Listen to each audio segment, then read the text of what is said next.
Shamaa jira jirtu hordoftoota Odaa Nabii Yuutuub akkamiin nagaa keessanii baga nagaatti nagaan Yuutuubii kiyya immoo saskiraayibii laayikii naa godhaa sheerii naa godhaa. Irra muka callee alaabaa abbaa gadaa kaleessa kan waliin ilaalle jechuudha. Irra mukaan isa lamaffaa jechuudha. Kutaa lamaffaa isaanii fidee dhufee jira. Walumaan yaa hordoftuka.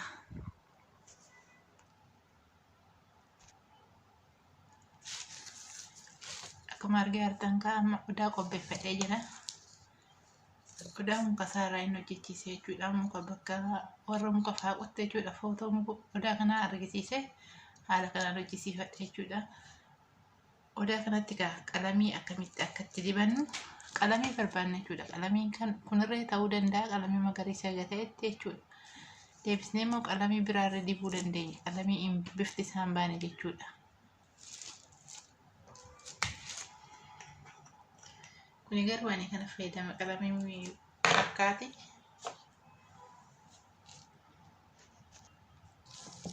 Ani garuu kana fayyadama qalamii harkaasanii jedha jira haala kanaan dibnaa jechuudha bareechisnee.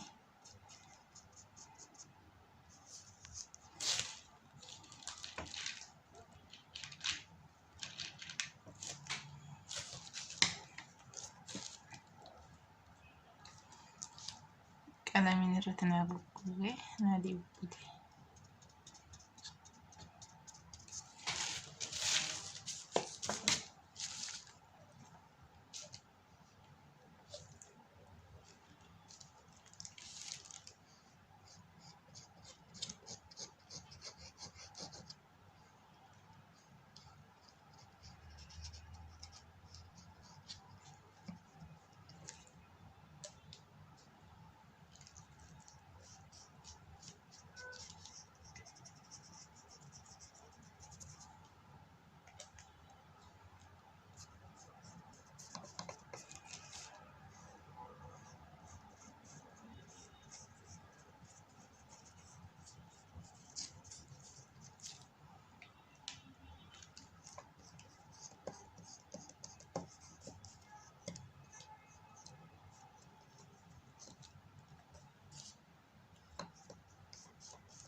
Fakkeenyaaf odaa guddaa yookiin immoo odaa baay'ee kan gabaarratti dhiyeessitan kan hin taane jechuudha. Kan mana keenyatti namni tokkichi uffachuu danda'u jechuudha. Fakkeenyaaf qalamii qubaa kana fayyadamuu dandeenya. Rakkoo hin qabu jechuudha. Garuu odaa guddaa fakkeenyaaf baay'ee of fudhannu ta'e ani hojjennu yoo ta'e qalamii isa bifa kaan jechuudha. Bifa harka qalamii mana dibamuu fakkaatuun jechuudha. Isa dibuu dandeenya. Kan xaasadhaa sana isa bitannee isa dibuu dandeenya jechuudha. Garuu kan mana keessatti nama tokkoof nama lamaaf nama sadiif hojjennu inni qalamiin kunuu gaadha jechuudha. Isa qubatti dibannu kunuu gaadha bareeda erga lakkisurree bareeda jechuudha. Kanaafuu amma odaa keenya akkatti qopheeffannee jirra bareechisne. Bifa kanaan jechuudha. Dura limmoo keenya limmoo irraan callee tokko waraanuu qabna.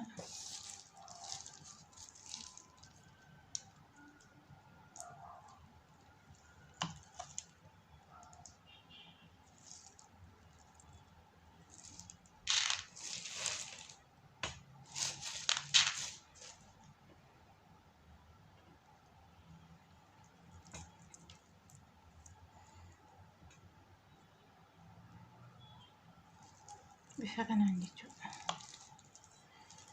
Maaliif yoo jettan isa kirriin asitti akka qabamuuf kirriin haala kanaan akka taa'uuf jechuudha. Akkanatti yoommoo isin jennee callee kirrii keenya jechuudha garanaa irree yoo calleen itti dirame kirriin isaa seeraan nuun taa'u. Uffachuu irratti irree hin bareedu jechuudha. Haala kanaan jechuudha. Tokkicha kana kirrii lamaa seesna eegasii itti fufna jechuudha.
bifa kanaan jechuudha.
Maka karena umurnya jira karena kedeknya.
Bifa kanaan jechuudha.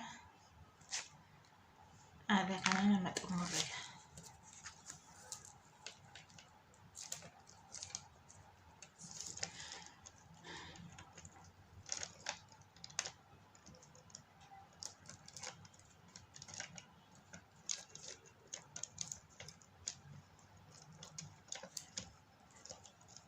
Laastikii waan ta'eef sirriitti harkisnee gudufuu qabna. Maaliif yoo ta'an wajjin hiikamuu danda'a jechuudha.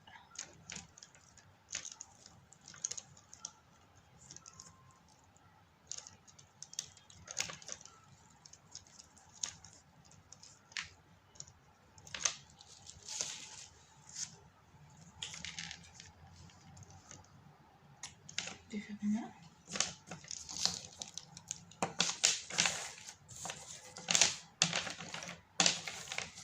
هذا كان نطعمه يشوف هم أودا وجده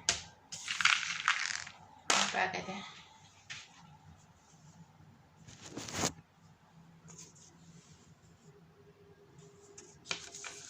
كانت تجود على باقده بفكنا مكيتا نيلا نقلنا أولا ردفتو تاقية باقي سنجالة لا يوتيوب كي سبسكرايبي لايكي نافقودا ويا غاري سنيفاو برومو كتا سدفا ساتنا قولي تدي بنوتنا قلنا أولا